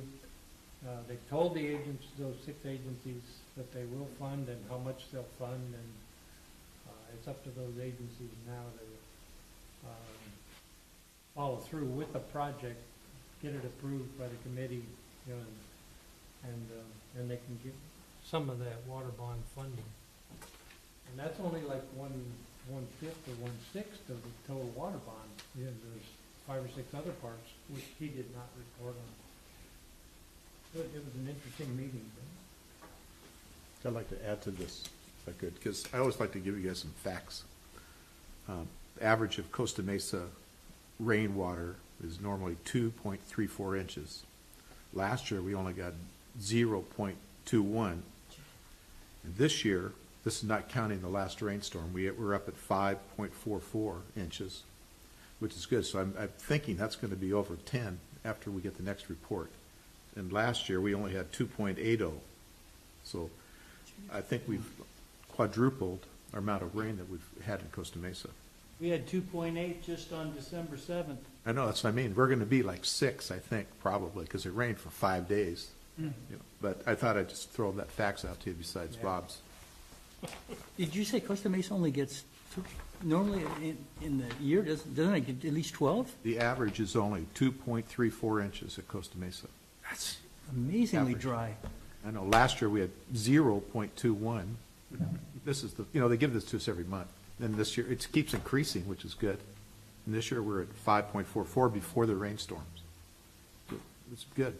Some occupations don't think it's a good idea to have that much water coming down. Let me tell you. What happens, Alan, is Insurance? the storms come in from the west generally, and they jump up.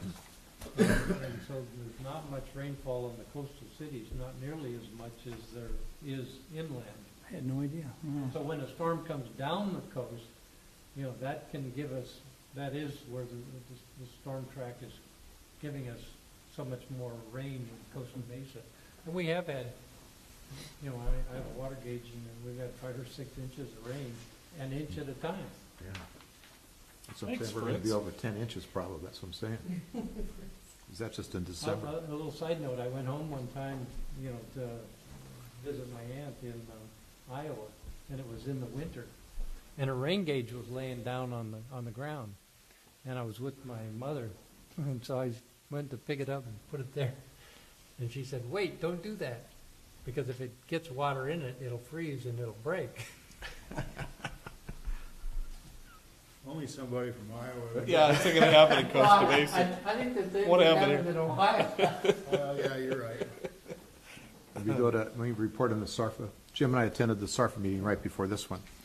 And the one major thing we got out of this, which is interesting, is the Corps, as of right now, is funded, the Corps of Engineers, funded, but the president is now, he's writing up a national emergency and is going to take $3 billion from the Corps for this next year, possibly, if it goes through, a national emergency.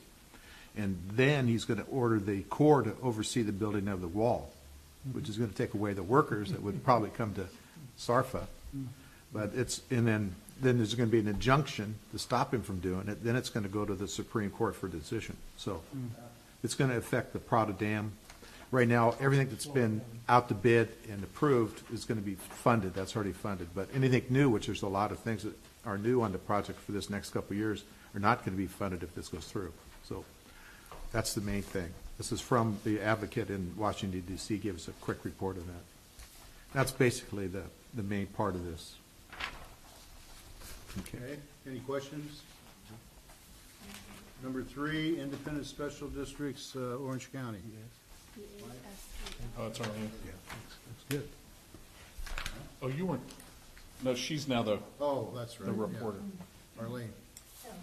The only thing I have for that part is that we talked about our next meeting, which is next Thursday. And Carolyn will be there, who's the CEO of LAFCO, and she'll be one of the speakers. And apparently they talked about having a speaker that Director Schaefer had recommended that's very funny and good. And At ISDOC or CSDA? No, this is, For ISDOC? Oh. yeah, so I don't know. The only funny person I know is Bob Wooten, so I don't. Well, he could do it. Anyway, it's next Thursday, and it's a lunch meeting. And, It was interesting about the lunch meeting. They apparently are going to try a new caterer yeah, because everyone's tired of the barbecue food. And I don't think Director Finnegan was happy that we're changing, but so there'll be a different menu yeah, at this meeting. yeah, they're gonna pilot it and see if everybody accepts it or likes it, or would rather go back to it. I was happy with the old stuff. That's a good meal. I thought it was just fine. Yeah. Most of us will, it's not really. strange.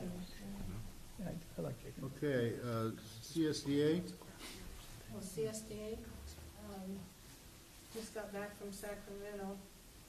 We had our first board meeting that we've had for the year, and Joe Bauer, who's from the cemetery up there in the northern part, is the president, and then Jeff Hodge will be the vice president. And it was a good meeting. It was long. I made the mistake of printing it out. It was over 300 pages, Oh, and it's back to back. You can stop it. I guess I don't know how to stop If you know it. how. Pull the tray out. Pull the tray out so it doesn't print it. Yeah. Anyway, I had to do it. So it was okay. And it was a very interesting meeting as far as we did our CEO there, and talked about him, and you're not going to believe this, but he got an increase of 10% the what? for wages. Who? Neil. Neil. Oh, did he? Yeah. So anyway, that went back and forth on, some people were very unhappy, some were happy. The next meeting, actually, our conference will be in Anaheim this year. So we actually, in Orange County, have to travel as far. And the manager's part of the conference will be down in Newport Beach, which would be good. And then there's a secretary clerk conference, October 22nd to the 24th. That'll be in Lake Tahoe, which it was last year too. And what else? I have pages and pages of notes on this, but I'll just briefly tell you a few more things. One is membership. There's 80 new members, and we have a total of 1,206 members in CSDA, which is really good. And we contributed that to SDRMA because we are partners and working on, you join one, you get another, and it's a good deal. And then let's see, what else is there? There was, we talked about Little Hoover. The Little Hoover committee is now new members. It's not the old ones anymore, and not a different chair. So we're still monitoring that. We're still sitting at the table. And we're still concerned that, special district is identified as being, reputable and holding their own, and that nobody's going after them. So it'll be interesting to see what happens on that. I'm chairing the Professional Development Committee, so I'll be flying up next Thursday and Friday again to Sacramento. And unfortunately, that's when our ISDOT general meeting is, so I'm going to go to that, and then I'll just head to the airport from there. And I think that's about Arlene, that 300-page report sounded really interesting. Would you print me one out? yeah, after You need more material for your routine, is that what you? ream of paper No, and until- a couple of cartridges, and God, it was really a mess. Anyway, it was a good meeting, and we have some new people on board, and they had an orientation for the new people, and it was very thorough, so that they were up to date on what was going on. So that's about it. Okay, thank you. Any questions? Oh, no. Special District Risk Management Authority? Yeah, we had our board meeting the first week of January, fairly brief board meeting. The main topic was our actuary came in, who would rival Bob Ooten as a stand-up comedian, believe it or not, gave us our actuarial report. It actually was a pretty favorable report. They're pretty positive about things. We had a couple of negatives, but overall, I can tell you SDRMA is financially pretty solid. The other big item was the election of officers for the organization, and I'm honored to tell you that I was elected president of the board of SDRMA. Great, Next 2 years. congratulations. Great. Was that the position Aranda was in? Gene Bracey was, David Aranda was the president for years, and then Gene Bracey held it the last two, and I will take up the helm at week after next. We have our board meeting. That's great news. We'll see. Yeah. I've already been hit with a couple of challenges that were surprising. So Okay, other meetings qualifying for reimbursement? Anybody? let me just, if you don't mind, Jim and I both attended, me from ISDOC and Jim from Orange County SAN, the OCOG, Orange County Council of Governments meeting today. We had a rather lengthy and kind of strange presentation from the Southern California Air Quality Management District. They asked OCOG to endorse them going forward with there's an initiative that's going to be presented by somebody, a ballot initiative, to raise sales tax in their area. And those funds will be used for air quality management, and more specifically for big trucks. And the district had come to OCOG asking for them to allow the district to move forward to be able to accept those funds. In other words, the district cannot put the initiative forward, but they need authorization from the state to get the funds that come from the initiative. And Mayor Wagner of Irvine pretty much told the guy, "Are you kidding me?" He says, "You think we're going to recommend that the voters kick in more money?" And the air quality guy got just very defensive. And in essence, I don't think OCOG will give the air quality management district what they're looking for. But it was the most convoluted. They kept saying, "What are you asking for? You want us to tell you that we should vote for this sales tax increase and put the burden on taxpayers again?" Anyway, It's like Measure M, but for air. he talked about Measure M being equivalent to Measure M. Yeah. We did also have a really nice presentation on a group called Waste Not OC, and I don't know if you're familiar with them, but one of the presenters was Jeff from CR&R. And Waste Not OC is an organization that goes to restaurants, markets, and other places to get food donated to food banks. And that food is then given to Some other agency. Yeah, they give it to people who have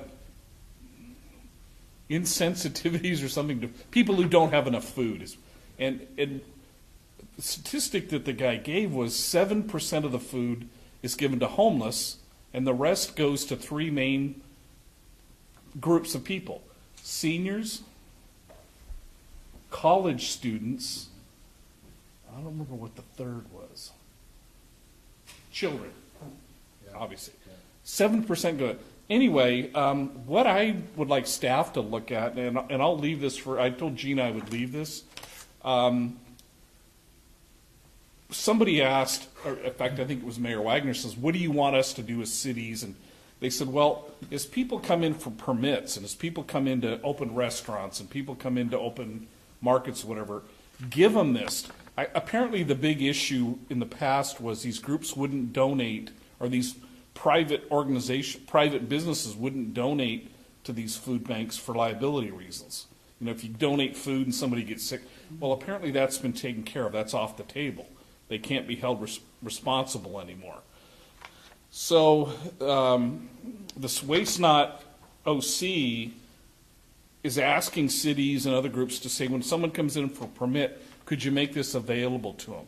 And I was thinking, someone comes in for a restaurant sewer or permit to do this, we say, hey, would you mind looking at this? And Jeff introduced me to Martine, I can't remember her last name, who's with Cal Recycle. And Jeff was talking about how we were the #1 agency to go on the AD program. So she's going to contact me, which I'll pass on to you. Cal Recycle is very interested to see what kind of response we're getting to our organics program. Okay? So, but if we could contact Waste Not OC and make it available, I mean, somebody comes in for a permit to open a restaurant, give them one of these.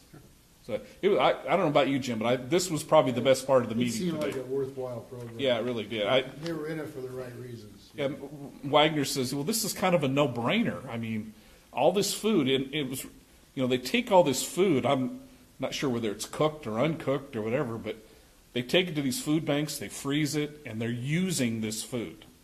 So anyway, I think it's a good program. Can I ask a question? Did the city of Costa Mesa have a representative there? The representative from the city of Costa Mesa never shows up to the meetings. Oh, really? Because, from the liaison meeting, I think they would be interested in this.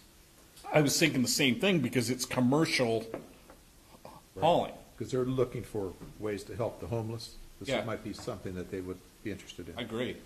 And Jeff said that one of the things that was nice about this Waste Not OC is that all of the haulers, they're competitive with each other, but they're all cooperating together with this program. So CR&R is a big player in this thing. It was the impression I got. It's good. Yeah. I'd like to hear I thought it was really good. Yeah. So anyway, thanks for the indulgence. Okay, I have one thing, Jim. Yeah. The liaison meeting, I thought that we provided for the different organizations was a great meeting, I thought. I thought the city is going to be more involved with what we're doing and have discussions with us about other programs. But I thought it was one of the better ones we've had. I agree. Yeah, I agree. I'm sorry about this. Sorry to leave. Our school district had nothing to contribute. I was No, surprised. they just listen and then they react, which Yeah. is, it's okay. no, I agree with you. It was very well Very good, very good. received. Okay, old business. Anybody got anything? Just one other thing about that list. The staff did a great job in preparation for that. You did a really good job. Sorry. New business?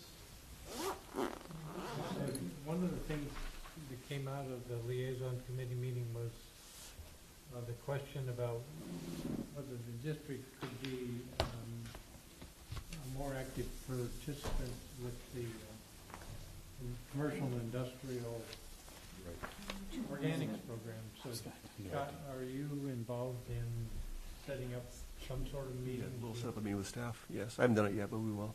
That should probably be in the strategic plan, but. I think that could be beneficial for us for a number of different ways.